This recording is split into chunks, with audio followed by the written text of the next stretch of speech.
वंदे मातरम। नमस्कार। जय श्री राम।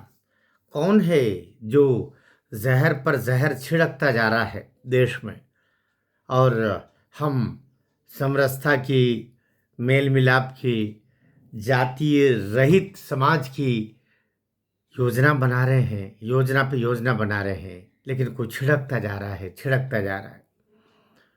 आखिर वो कौन है? आखिर तक सुनिएगा तो समझ में आएगा कि वो कौन है जो ये सब कुछ कर रहा है। मैं बिल्कुल निरपेक्ष भाव से बैठा हुआ हूं। दो घटनाएं इस दौरान सोशल मीडिया पर बहुत तेजी से आई। देश में आबादी जरूर 140 करोड़ के लगभग है, लेकिन 200 करोड़ मोबाइल है। 200 करोड़ मोबाइल की खपत है देश में, और यह आंकड़ा इससे बढ़ भी सकता है, इतनी तो है ही। आप कोई घटना होते हुए देख रहे हैं, और अगर वो घटना फूट फजीते वाली है, वो घटना अगर वैमनस्यता बढ़ाने वाली है, वो घटना अगर जातीय दुर्भाव बढ़ाने वाली है, तो मान के चलिएगा 2 4 5 मिनट में तो वो 200 करोड़ नहीं तो कम से कम 100 करोड़ मोबाइल में तो चली जाएगी। कौन कर रहा है? माना माना मैं कोई मोदी सरकार की तरफदारी नहीं कर रहा हूं, न धर्मेंद्र प्रधान की कर रहा हूं, न यूजीसी के चेयरमैन विनीत जोशी की कर रहा हूं। मैं तरफदारी करने के लिए नहीं बैठा हूं। मैं नीर क्षीर बुद्धि से कुछ चर्चा करने बैठा हूं। दो घटनाएं घटित हुई। दिल्ली विश्वविद्यालय में एक लड़की गई, नाम था रुचि तिवारी, यूट्यूबर। आजकल बहुत यूट्यूबर होते हैं, हम खुद भी यूट्यूबर हैं। कोई बात है तो आपके पास में कहने का हुनर है, और भेजे में भी अगर दो बात अगर आती है कहने को, और आपके पास अगर संसाधन है, तो आप यूट्यूबर हैं। वो कोई कहीं से डिग्री बन रही है क्या? लेकिन इस लड़की ने, रुचि तिवारी, जिसके साथ अभद्रता की गई, जिसके साथ मारपीट की गई, जिसके बाल नोचे गए, जिसका अपमान किया गया, भीड़ के द्वारा, इसी को तो लीचिंग बोलते हैं, भीड़ के द्वारा एक व्यक्ति को चारों ओर घेर करके और उसके साथ दुर्व्यवहार करना, मारना, पीटना, अपमान करना, यही तो लीचिंग है। सामूहिक रूप से किसी पर जाति जैसा करना, ये सामूहिक दुराचार का एक नमूना है। दुर्व्यवहार नहीं, दुराचार का। वो लड़की क्यों गई थी? दो उदाहरण, एक उदाहरण कर रहा हूं, फिर एक उदाहरण दूसरा भी बहुत जल्दी रख रहा हूं, और दोनों के विश्लेषण हम लोग कर रहे हैं। आप भी मेरे साथ जुड़िएगा। थोड़ा सा यूट्यूब में हम चर्चा कर रहे हैं कि रुचि तिवारी, चूंकि जहां जहां भी ऐसे कार्यक्रम होते हैं, रैलियां होती हैं, राजनीतिक परिचर्चाएं होती है, सभाएं होती है, तो वो उससे पहले श्रोताओं के बीच में, वक्ताओं के साथ में जब वो उतर के आते हैं, चढ़ते हैं, या श्रोताओं से वो इंटरव्यू लेती है, बातचीत करती है, वहाँ भी गई कि यूजीसी गाइडलाइन को लेकर के आप लोग जो उत्पात मचा रहे हो, कि ये उत्पात मतलब उसके समर्थन में, जिसमें समर्थन के लिए कोई बिंदु नहीं बचता। यूजीसी गाइडलाइन का कोई समर्थन भी कर सकता है, इसका समर्थक कोई नहीं मिलेगा आपको, क्योंकि वो गलत ही गलत है, एक तरफा है, अमानवीय है, गैर संवैधानिक है। इसका प्रमाण है कि सुप्रीम कोर्ट ने उसको इस पर स्टे लगा दिया, और 19 मार्च को उसका जवाब देने को बोला। लेकिन ये उधमची, ये किन के इशारे पर खेल हो रहा है? महत्वपूर्ण बात मैं ये कहना चाह रहा हूं, किन के इशारे पर खेल हो रहा है? और दिल्ली विश्वविद्यालय में वही 10 20 25 जो जो तो न तो वे हिंदू हैं, न तो वे मुस्लिम हैं, न तो वे ईसाई हैं, वे कुछ भी नहीं है, वे वामपंथी है, उनका कोई धर्म ही नहीं है। कुछ ऐसे हैं जिन्होंने बुद्धिज्म का चोला ओढ़ लिया है, जो बुद्धिज्म भी नहीं है। भगवान बुद्ध को हम नमन करते हैं, वो बुद्धिज्म भी नहीं है। वे दलित भी नहीं है, वो दलित का चोला ओढ़ करके घूम रहे होंगे। जब उन पर कोई बात आएगी तो वो दलित का कार्ड लेके चले आएंगे, वो बाबा साहब अम्बेडकर जी का तुरंत एक चित्र लेकर के घूमना शुरू कर देंगे, भारत का संविधान लेकर के दौड़ना शुरू कर देंगे, तिरंगा हाथ में लेकर के और दौड़ लगाना शुरू कर देंगे। उनका कुछ नहीं, ये किन्हीं इशारों पर चलने वाले लोग हैं। ये अर्थजीवी है, अर्थजीवी। और ये अर्थ कौन दे रहा है?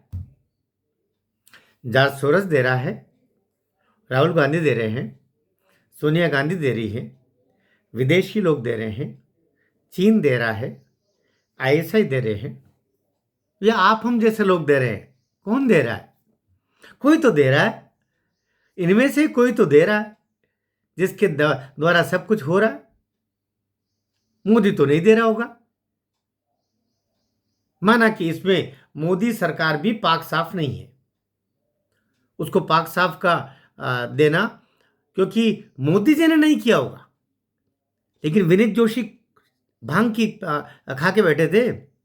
धर्मेंद्र प्रधान जी कहाँ थे? आप तो शिक्षा मंत्री हो ना, शिक्षा मंत्री। यूजीसी गाइडलाइन पर माना दिग्विजय सिंह थे उसमें, लेकिन 31 में से 16 तो आपके थे। साइन तो अंतोगत्वा था, 3-4 के उस पर साइन भी नहीं है, ऐसा बताया जा रहा।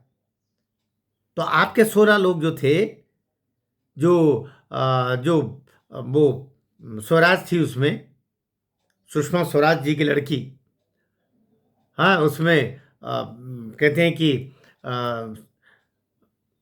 बीजेपी के धर्मेंद्र प्रधान जी से शिक्षा मंत्री के अलावा जो उनके पूर्व कानून मंत्री थे प्रसाद जी, बड़े बड़े, अभी मैंने उन प्रसाद जी को, दिग्विजय सिंह जी को तो संसद में गले में हाथ डाल करके और हंसते हुए ठहाके लगाते हुए देखा। कौन है इसके पीछे जिन्होंने आग लगा दी? सब कुछ ठीक चल रहा था, सब कुछ ठीक चल रहा था, चारों ओर फिजाओं में सामाजिक समरसता की गूंज थी। आरएसएस अपना 100वां वर्ष मना रहा था। अच्छा अच्छा सिला दिया तूने मेरे प्यार का। किसने ये बगीचे में, बाग में आग लगाने का काम कर दिया? जो सब कुछ हिंदू सम्मेलन, हिंदू उत्सव हो रहे थे, किसने मट्ठा डाल दिया है? राहुल गांधी ने डाला, सोनिया गांधी ने डाला, चीन ने डाला, पाकिस्तान ने, जॉर्ज सोरस ने डाला, या इन्हीं में से कोई विभीषणों ने डाला? माना दिग्विजय सिंह, जो उनके आधे दांत बचे हैं, आधे तो ईश्वर को प्यारे हो गए हैं, लेकिन वो आधे दांत बाहर करके जब वो हंसते हैं ना, तो सारा षड्यंत्र बाहर आ जाता है। बिना कुछ किए धए सब मिट्टी पलीत करवा दी। दोष देते रहो आप दिग्विजय सिंह को। लेकिन अभी भी एक वीडियो इस पर अलग बनाऊंगा, कानून का विद्यार्थी होने के नाते, कि अभी मोदी सरकार के पास में गेंद पाले में तो है ही, लेकिन और उसको क्या करना चाहिए? वो जितनी देर करेंगे ऐसी रुचि तिवारियों का साथ और दुर्व्यवहार होगा, और 5 मिनट में सोशल मीडिया में आग लगेगी। दूसरा उदाहरण, एक तिवारी को टारगेट करवाया, सोशल मीडिया आगे आ गया, खूब फैल रहा है। दूसरा, कानपुर की, मैं ठाकुर आस्था सिंह, मैं ठाकुर हूं, मुझे गर्व है ठाकुर होने पर। ऐसा कहना कोई बुरी बात नहीं, इसको मैं बुरा नहीं मान रहा हूं कि उसको क्यों नहीं, क्योंकि सामने जो थे वो भी ब्राह्मण देवता थे, और वो भी अपनी पत्नी ऋतु त्रिपाठी का जो रेजिग्नेशन है वो मान्य कराने गए थे। ऋतु त्रिपाठी खुद नहीं गई, अपने पति को भेजा। पहले तो अपना काम करने के लिए खुद जाना चाहिए, लेकिन ऋतु त्रिपाठी के वो गए और जल्दबाजी मचा रहे थे, बदतमीजी की, तो उसके साथ में तुम तुम्हारी नौकरी क्या है तुम्हारे, तुमको बता दूंगा मैं, बदतमीजी से उसको बोला। तो उस लड़की ने बोल दिया कि मैं ठाकुर हूं। कौन है तू, कौन है तू? तो उसने कहा मैं ठाकुर हूं। वो दलित होती तो दलित बोल देती। वो उसने बेचारे ने स्पष्टीकरण भी दिया कि मैं अगर कहती हूँ कि मैं हिंदू तो हूँ, तो भी उनको लगता है कि मैं हिंदूवादी बात कर रही हूँ। मैं बोल देती कि मैं भारतीय हूँ, तो कहते कि अच्छा भारतीय तेरी कोई जात नहीं है क्या? तो उनको तो कुछ बतंगड़ करना ही था। और मीडिया, और ये कब, जनवरी की बात है, जो फरवरी में जाकर के बाहर आई, सोशल मीडिया में राख में अंगारे दबे रहते हैं। ये तो बात अभी रुचि तिवारी की तो अभी हुई, कल हुई और आज बाहर आ गया, क्योंकि दिल्ली का मामला है और हजारों सैकड़ों कैमरों के, दसियों कैमरों के बीच में सब कुछ हुआ। एफआईआर भी दर्ज हो गई है, शायद अरेस्टिंग तो नहीं हुई है लेकिन अरेस्टिंग भी होगी। लेकिन लेकिन कौन कर रहा है? सवाल फिर घूम फिर के वो आ गया, कौन कर रहा है? ये कौन कर रहा है? ये कौन कर रहा है? ये कौन चित्रकार है जो वैमनस्यता के चित्र उकेर रहा है? आपका क्या मत है? मैं तो आप पर ही छोड़ता हूं। मुझे जो कहना था मैं कह चुका। मुझे लगता है मोदी सरकार को भी बहुत कुछ करना चाहिए। आपके बड़े बड़े हवाई जहाज को वहां पर सड़क पर उतार दिया, या फलाने की जगह बहुत दवाइयाँ। अगर अटल जी का एक बात ध्यान रखने वाली बात है, अटल जी की एक बात, अटल जी कहते थे कि मुझे उस मूर्ति की चिंता रहती है जो मेरी देशवासियों के हृदय में बसती है। तो मोदी जी, आपकी चित्र, आपकी मूर्ति जो सबका साथ सबका विकास, ये जो मूर्ति है ये देशवासियों के हृदय में बसी हुई है। ये सभी हिंदुओं के मन में बसी हुई है, अन्य धर्म वालों के मन में भी होगी, ब्राह्मणों के मन में भी है, ठाकुरों के मन में भी है, यादवों के मन में भी है, पाटीदार, पटेल, कुणबी, दलित, आदिवासी, सबके मन में है। उस मूर्ति को तोड़वाओ मत। एक एक एक वर्ग के नेता बनने से तो बहुत तकलीफ हो जाएगी। आप समग्र के नेता हो, समस्त सनातनियों के नेता हो। आप जब त्रिपुंड लगाते हो तो लगता है हमने त्रिपुंड लगा लिया। अब क्या हो रहा है? एक भी किसी को सरकार की तरफ से मेमो इशू नहीं हुआ है कि घटना कैसे हो गई। आखिर गाइडलाइन में जिसमें सुप्रीम कोर्ट ने नहीं बोला था आपको ओबीसी को शामिल करो, उसके बावजूद आपने ओबीसी को शामिल क्यों किया? किसने किया? और उसमें अन्य वर्ग के लोगों को, सामान्य को नहीं रखना है। एसटी को रखना है, एसटी को रखना है, ओबीसी को रखना है, महिला को रखना है, दिव्यांग को रखना है, लेकिन जनरल को नहीं रखना। जनरल को अलग ही रखना है। ये किसने करवाया? सुप्रीम कोर्ट का तो ये नहीं था। सुप्रीम कोर्ट ने जो सितंबर 2025 में आपको विश्वविद्यालय अनुदान आयोग को भेजा था, उसमें तो ये बात था ही नहीं। वो केवल दलितों के लिए था। 2 औरतें जो वहां गई थी, चाहे वो तेलंगाना की वो माँ जिसका लड़का मरा, वो अपने कारण से मरा, नकली दलित था, या फिर महाराष्ट्र का जो मुस्लिम लड़की थी, वो भी ओबीसी का सर्टिफिकेट लेकर के और दलित का सर्टिफिकेट लेकर के वहाँ कोर्ट पहुंची थी, विश्वविद्यालय पहुंच गई थी। ये दोनों वो केस थे जिन दोनों की माँ गई, जिन्होंने दलित का नकली सर्टिफिकेट, फर्जी सर्टिफिकेट लेकर के और सारे लाभ लिए, और जब पोल खुलने की आई तो दोनों ने सुसाइड किया। ये पुलिस रिपोर्ट है, मैं नहीं बोल रहा हूं। लेकिन और वहां पर भी सुप्रीम कोर्ट ने ये किया, इस पर ठीक से गाइडलाइन बनाई है कि ऐसा और ना हो। लेकिन ऐसा तो उन्होंने नहीं कहा था कि ओबीसी को शामिल करो। ऐसा कानून था भी नहीं, इसकी जरूरत भी नहीं, क्योंकि ओबीसी तो लगभग सामान्य ही होता है। इसमें आप किसी भी विद्यार्थी के साथ में अगर अमानवीय और ऐसे कुछ होता है तो कार्रवाई होगी, ये शब्द लिखते ना आप। लेकिन वहां ओबीसी डाला। दिग्विजय सिंह ठठा के हंस रहे हैं, आधे दांत जो बचे हैं वो सब दिखा रहे हैं, और रविशंकर प्रसाद जी उनके साथ गलवैया करके और संसद की के दालान में ठट्ठा के लगा रहे हैं। कितने छुरे भोंकोगे मोदी की पीठ में?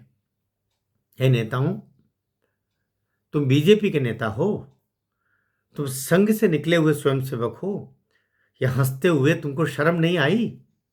क्या कर गुजरे हो? अभी भी हंस रहे हो? इन सबको, जो यूजीसी की 31 लोगों की कमेटी में जितने लोग थे, बीजेपी के जो 16 सांसद थे, सभी के त्याग पत्र होने चाहिए। यह इनसे क्षमा याचनाएं होनी चाहिए। यह इनसे स्पष्टीकरण तो पूछा जाना चाहिए कि तुमने साइन कैसे कर दिए? उससे पहले पढ़े लिखे नहीं, अनपढ़ गंवार हो, पहले पढ़ा क्यों नहीं कि क्या किस पर साइन कर रहे हो? ये समाज को तोड़वा के रख देगा, ऐसा क्यों नहीं सोचा? आग में आग लगवा दी। ये दर्द बहुत है, बहुत दर्द है, बहुत दर्द है। बहुत अच्छा चल रहा था, सब कुछ अच्छा चल रहा था। ये जड़ों में मट्ठा डाला, जिस दुष्ट ने डाला है उसको क्षमा नहीं किया जाना चाहिए। बद्दुआ भी निकल रही मेरे हृदय से। एक तरफ छोड़िए चैनल वीडियो सब, मैं एक कट्टर हिंदू हूं, कट्टर सनातनी हूं, बाकी सब चीजें बाद में। मेरे सनातन पर चोट जिसने मारी है उसका ईश्वर भला नहीं करेगा। तो आस्था सिंह और रुचि तिवारी, एक ठाकुर एक ब्राह्मण, टारगेटेड क्या हो क्या रहा है अभी भी आप नहीं समझे? तो फिर आप समझ कर ना समझ बन रहे। टिप्पणी जरूर दीजिएगा। भारत माता की जय।